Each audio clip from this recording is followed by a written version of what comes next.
የምታወሩትን እኮ እየሰማሁ ነበር። ቆይ ምንድነው የተፈጠረው? ምን እየተካሄደ ነው? የተለያዩበትን ጊዜ ቆጥራ ልጅ ይዛ መጣች። እሱ እንደማይው ሲገባት ደግሞ ጭራሽ ምን አደረገች? ከፍ ያለ ህፃን ይዛ መጣች። እና አንቺ በቃ አትናደጂ። እንደዛ ስላደረገች እኮ ምንም ይመጣ ለውጥ የለም። ቆይ እኔ ወንድ ልጅ ነው ያለኝ በይኝ ብያታለሁ? የወንድ ልጅ ፎቶ አሳይኝ ብያታለሁ? ምን እንዳሰበችና ለምን እንደዛ እንዳደረገች የምታውቀው እሷ ብቻ ናት። ስለዚህ በቃ አንቺ አትበሳጪ። እንዴት ነው የማልበሳጨው? እሷ እኮ ትዳሬን ለመበጥበጥ ቆርጣ ተነስታለች። አዊ እሺ ገባኝ እኮ በቃ ተረጋጊ፣ እንዳያምሽ። በቃ እሺ ውሃ ላምጣ።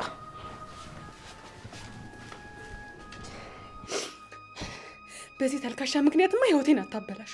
ምንም ቢሆን ለፍቼበታለሁ። ትዳሬንም አትበትነውም።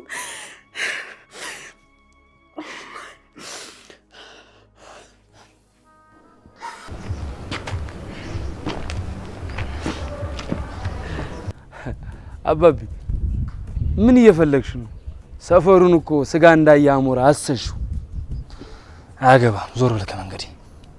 አንተ ባትለኝም አያገባኝ፣ ግን ሳይ እግር ታማልና ትንሽ ጥገና ነገር ካስፈለገሽ ፈታትቼ ሊጠግንሽ ብዬ ነው። እንደዚህ በተጎዳው ሰዓት መጥተህ ከኔ ጋር መመላለስ ሴትነትን ነው የሚያሳዩሽ።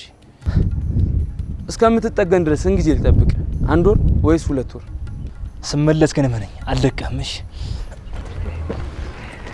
ስማ ማን እንደመታ ነገረኝና ልምታለ። አረ የኔ አባት እኔ እመጣልሻለሁ፣ አንቺ ታመሻል። ከንግግር የሆነ ነገር ሸተተ ይልበል። አዎ ልጅቷን ያስመለኳት እኔ ነኝ። ምን ይታወቃል አሁን የት እንዳለች?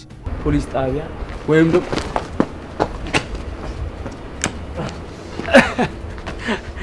አታ የታመመ ሰው ሲማታ ለካም እንጂማ ታዩ ነበር። ስማኝ እኔና ሳንቾን ሸቤ እንዳወረድከን አንተም ትወርዳለህ። ያኔ ዘፈን ስትባል ምን እንደምትል ታውቃለህ? ጀግናው ወረዳሉ ወረዳሉ፣ ጀግናው ወረዳሉ ወረዳሉ። አሳያለሽ አለቀም ያገናኝም ብቻ። እሌኒ ወደ ፖሊስ ጣቢያ ልትሄድ ትችላለች? አይችልም። ልታደርግ የምችለው እርዳታ ልትጠይቅ ነው። ወይ ምሩ ጋር ወይ ሰኒ ጋር ነው ልትሄድ የምችለው። አዎ ማርሲሞይ ይውጣ የምትሉ ይህን ቪዲዮ ላይክ በማድረግ ጀምሩ። ሰላም ጤና ይስጥልን የተከበራችሁ የቻናል ቤተሰቦች እንዲሁም የጽናት ድራማ አፍቃሪያን በሙሉ ጽናት ድራማ ክፍል 236ን በመጠባበቅ ላይ ያላችሁ በመጀመሪያ ይህን ቪዲዮ ላይክ እንዲሁም እንደተለመደው ኮመንት ላይ እየገባችሁ ጽናት ድራማ ክፍል 236 ቶሎ ይለቀቅልን ማለት እንዳትረሱ። ውድ የቻናል ቤተሰቦች በባለፈው ክፍል 235 ላይ እንዳያችሁት ከሆነ እንግዲህ ኢሌኒን ማርሲሞይ እያሳደዳት ነበር። እናም ኢሌኒን ማርሲሞይ ለምን እንደሚያሳድድ ሁላችሁም የምታውቁ ነው። አሁን ላይ ደግሞ ኢሌኒ ያው የነናሆሚም የነምሩም እገዛ ስለሚያስፈልጋት ወደ እነሱ በመሄድ እንግዲህ እንዲያግዟት ቢጠይቋትም ሊያምኗት አልቻሉም። ምክንያቱም ከዚህ በፊት በተደጋጋሚ ስለዋሸች አሁንም እየዋሸች ነው በሚል እንግዲህ እሷን ሊያምኗት አልፈለጉም። ውድ ቻናሌ ቤተሰቦች እስቲ ናሆምና ምሩ የሰሩት ነገር ትክክል ነው ትላላችሁ? እቺን ልጅ ሊረዷት ይገባሉ ወይስ አይገቡም የሚለው ለእናንተ ትቻለሁ። ሀሳብ አስተያየታችሁን ኮመንት ላይ ማስቀመጥ እንዳትረሱ። እንደኔ ሀሳብ ከሆነ የአሁኑ እንግዲህ ጫን ያለው ነው። ስለዚህ ናሆም እንግዲህ ቢረዳት ምሩም እንደዛው ብትረዳው ደስ ይለኛል። ምክንያቱም እንግዲህ ያው እንደሚታወቀው እነሱም የተናደዱበት ምክንያት ከዚህ በፊት ዋሽታለች፣ ድጋሚም ደግሞ እየዋሸች ይሆናል በማለት እንግዲህ ተጠራጥሮ ነበር ላለመርዳት ያልፈለጉት። አሁን ላይ ግን በጣም የነሱ እገዛ ያስፈልጋል። ስለዚህ ሊያግዟት ይገባል። ናሆም አሁን ላይ እንግዲህ እሷ ከተናገረችው ንግግር ትንሽ የሆነ የጸጸት ስሜት እየተሰማው ያለ እየመሰለኝ ነው። እንግዲህ ወደ ኋላም እያሰበ ነው። ልጁስ የእውነት የኔ ይሁን እያለ ነው። እውነት እንደተባለው እንግዲህ ልጁ የእሱ ሊሆንም ላይሆንም ይችላል። ነገር ግን አሁን ላይ ኢሌኒ በጣም ችግር ውስጥ ናት። ስለዚህ ቶሎ ብሎ ቢደርሱላት። እቺ ልጅ አሁን ሰው የላትም፣ ያግዛትም የላትም። ናሆሚ ይረዳኛል የልጅ አባት ነው በማለት እንግዲህ እሱን ተማምናበት መጣውም እሱ እንግዲህ ከቤቱ ያው እየጎተታ ነበር ያወጣት። እንደገና ደግሞ ወደ ቤት ሲመለስ እንግዲህ እሷ ያለችው ነገር እያሰበ ይህ ነገር እውነት ቢሆንስ በማለት እንግዲህ አሁን ላይ ወደኋላ ማሰብ ጀምሯል። ይህን ነገር ደግሞ ምሩ ስታይ በጣም ነበር የተናደደችው። እቺ ልጅ ትዳራችን ለመበጥበጥ ነው የመጣችው፣ ስለዚህ አላምናትም፣ እኔ ትዳሬን አሳልፌ ለእሷ አልሰጥም እያለች ነበር። ምሩም እንደዚህ ባትሆን አሪፍ ይመስለኛል። ምክንያቱም መረጋጋት አለባት። ይህ ሁሉ ነገር የተፈጠረው ከእሷ በፊት ስለሆነ እንግዲህ አሁን ላይ ያለውን የእሷን ህይወት እንግዲህ ያበላሻል ብዬ አላስብም። ምክንያቱም እነሱ ክፍተት እስካላሳዩ ድረስ በናሆም እና ምሩ መካከል ምንም ነገር የሚፈጠር አይመስለኝም። ምንም አይነት ግጭትም አይፈጠርም።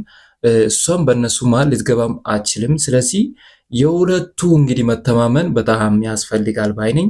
ምሩም በአሁኑ ሰዓት ከናሆሜ ጎን በመሆን ናሆሜም ከምሩ ጎን በመሆን ሁለቱ ተመካክረው ማድረግ ያለባቸውን ነገር ቢያደርጉ አሪፍ ይመስለኛል። አለበለዚያ እንግዲህ ትዳራቸው አደጋ ውስጥ ነው፣ በዚች ልጅ ምክንያት ማለት ነው። አሁን ላይ ምሩም በጣም እያለቀሰች ነው፣ በጣም አዝናለች። እቺ ልጅ ትዳሬን ለመበጥበጥ ነው የመጣቸው በማለት እንግዲህ ሌላ ነገር እያሰበች ነው። እናም እኔ እንደኔ ሀሳብ ከሆነ ምሩም ቆም ብላ ብታስብ፣ እቺ ልጅ አሁን ላይ አደጋ ውስጥ ናት። የእነሱን እገዛ ፈልጋ ነው የመጣችው። የእነሱን ህይወት ለመረበሽ ሳይሆን እገዛቸውን ፈልጋ ነው። ችግር ውስጥ ገብታለች። መርሲሞይም በጣም እያሳደዳት ነው። እንደሚታወቀው መርሲሞይ የዋዛ ሰው አይደለም። በጣም ከባድ ሰው ነው። ምንም ነገር ከማድረግ ወደኋላ የማይል ሰው ነው። ስለዚህ የናሆሚ የምሩም እገዛ ለእሌኒ ያስፈልጋታል ብዬ ነው ማስበው። እስቲ እናንተስ ምን ትላላችሁ? ሀሳብ አስተያየታችሁን ኮመንት ላይ አስቀምጡልን። ናሆሜም እንግዲህ አልተረዳትም፣ ምሩም እንደዛው ነው። ስለዚህ ሁለቱ ተመካክረው የተፈጠረውን ነገር ማጣራት አለባቸው። መርሲሞይ እንግዲህ ልጇን የሆነ ነገር ሊያደርጋትም ይችላል።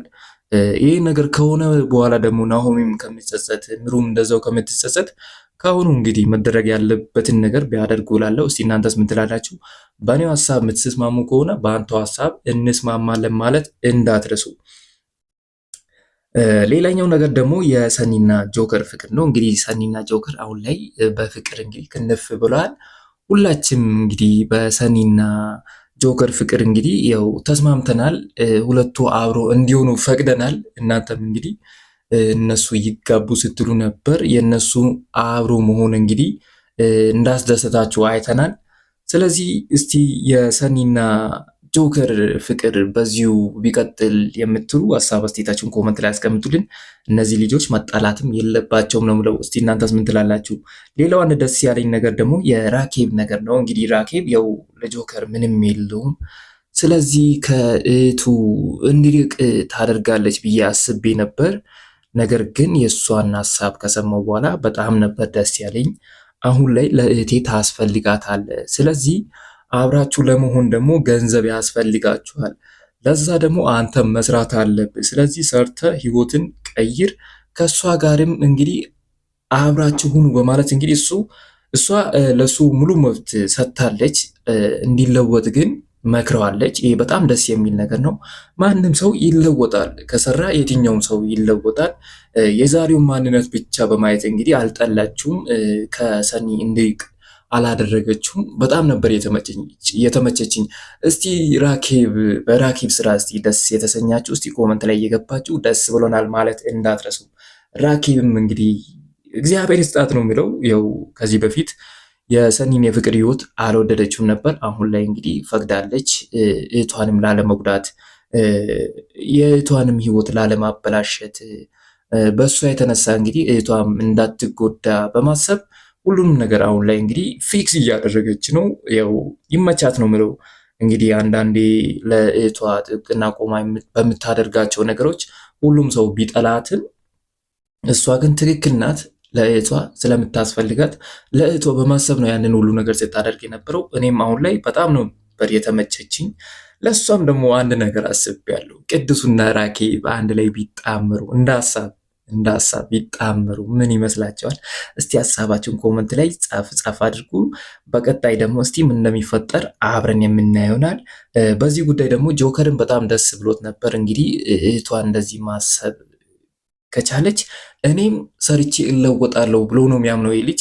እናም በጣም ነበር ደስ ያለው። እንግዲህ ራኬብ እንደዚህ ታደርጋለች ብሎ አላሰብም። በፊትም እንግዲህ በሌላ አንግል ሲያያት ነበር። አሁን ላይ በጣም ነበር የወደዳት እሷንም። እንግዲህ እንደዚህ ካሰበች ለእኛ ለወደፊት ህይወታችን ካሰበች እቺ ልጅ እኛን አታለያየንም በማለት እንግዲህ ለእሷም በጣም ትልቅ ምስጋና ሲያቀርብላት ነበር። እስቲ እናንተስ ምን ትላላችሁ? በጆከር እና ሰኒ ፍቅር ደስተኛ ናችሁ? ሀሳብ አስተያየታችሁን ኮመንት ላይ ማስቀመጥ እንዳትረሱ። ወደ ጽናት ስንመለስ ደግሞ ጽናት እንግዲህ ያው ከሆነ ጊዜ በኋላ ጸባዩ በጣም ተቀይሮ ነበር። በጣም ተለውጣ ነበር። በጣም ቅናት ስታበዛ ነበር። እንግዲህ ቅናታም ሆና ነበር። በዛ የተነሳ እኛም እንግዲህ ትንሽ ለሷ ያላትን ስሜት እንግዲህ እየቀዘቀዘ ነበር የመጣው። አሁን ላይ ደግሞ ጽናት ጥፋቷን እያመነች መጣለች። እንግዲህ ሁሉም ነገር ጥፋት እንደሆነ ቅናቷም እንግዲህ በልክ መሆን እንዳለበት ሳይገባት አይቀርም። እነሱን ለማስተካከል እንግዲህ ኒናን እያማከረች ነበር። ኒናም እንግዲህ እውነቱን መናገር አልፈለገችም። ምክንያቱም እውነቱን ከተናገርኩሽ አሁንም በእኔ ላይ እንደማጨው በምን እርግጠኛ ነው? ስለዚህ ባልናገር ይሻለኛል ነበር ያለችው። ቢሆንም ግን ጽናት መለወጥን ስለፈለገች የበፊቷ ጽናት አይደለሁም እንዴ ብላ ስላሰበች እንግዲህ የበፊቷን ጽናት ለማምጣት ራሷን ለማወቅ ስለፈለገች ኒናን ጠይቃለች። ኒናም እውነቷን ነበር የነገረችው። ይመቻት። ኒናም እንግዲህ ጽናት በዚህ ሁኔታ ከቀጠለች ከኪራ ጋር በጭራሽ አዘልቅም። ኪራም ይበልጥ እየጠላት ይመጣል እንጂ ምንም አይወዳትም። ከዚህ በፊት እንግዲህ የጽናትን ጸባይ ሁላችሁም የምታውቁ ነው። በጣም ደስ የምትል ልጅ ነበረች።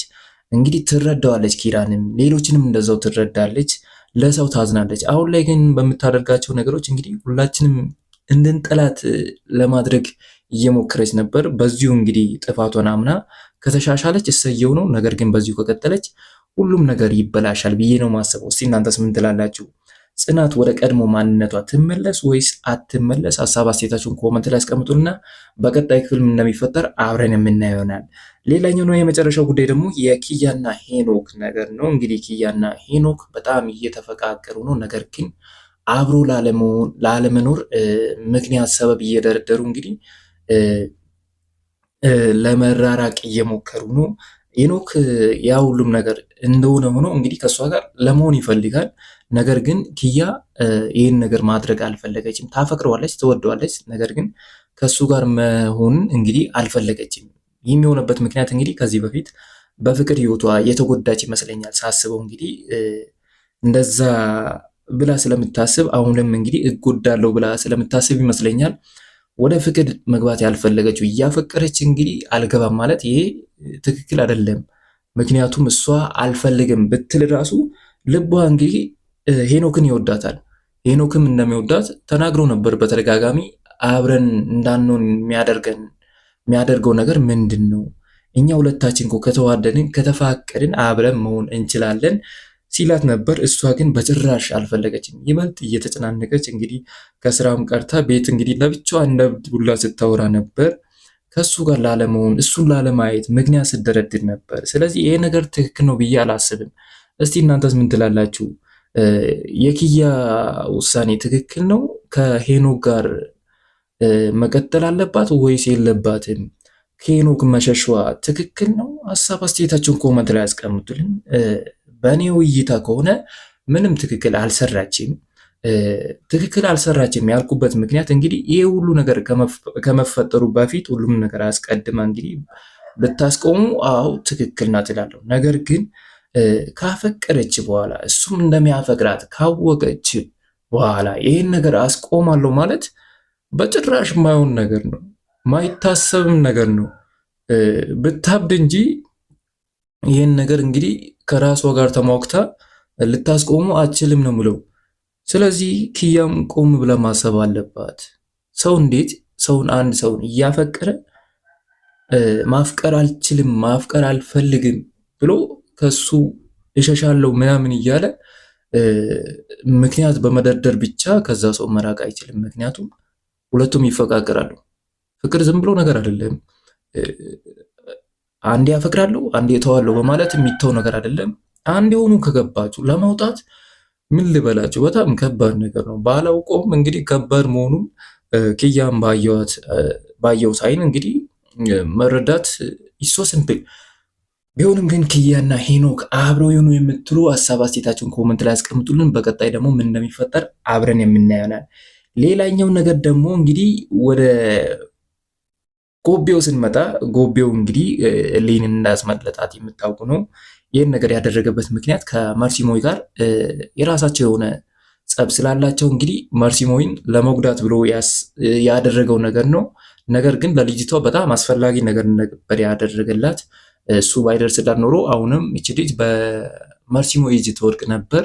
ስለዚህ መርሲሞይን ለመበቀል በማለት እንግዲህ እቺ ልጅ ረድቷታል።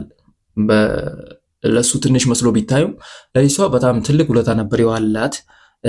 እናም እንግዲህ መርሲሞይም በጎቤው በጣም ተናዶ ነበር። እንዴት እንደዚህ ያደርጋል በምናም በማለት እንግዲህ ያው ጎቤውም እየተበቀለው ነው መርሲሞይም ደግሞ እንግዲህ እሱን ለመጉዳት ብሎ አንዳንድ ነገሮችን እያደረገ ነበር። ከዚህ በፊትም አድርጓል። ያንን ነገር ለመበቀል ያደረገው ነገር ነው ጎቤው። ነገር ግን ለልጅቷ በጣም ጠቅሟታል ነው የምለው። እስቲ እናንተስ ምን ትላላችሁ? ጎቤው ውስጥ ይመቸው የምትሉ ኮመንት ላይ እየገባችሁ ይመቸው ማለት እንዳትረሱ። እና ውድ ቻናል ቤተሰቦች እስከዚሁ ድረስ መምጣታችሁ ካልቀረ ሁሌም እንደምላችሁ እንግዲህ ለዚህ ቻናል አዲስ ሆኖ ሰብስክራይብ፣ እንዲሁም ይህ ቪዲዮ ለብዙ ሰው እንዲደርስ ላይክ ማድረግ እንዳትረሱ እያልኩ እኔ ከወዲሁ ልሰናበታችሁ። በቀጣይ ከክፍል 236 በኋላ እስከምንገናኝ ድረስ ሁላችሁም በያላችሁበት መልካም ጊዜ ይሁንላችሁ። ቻው ቻው።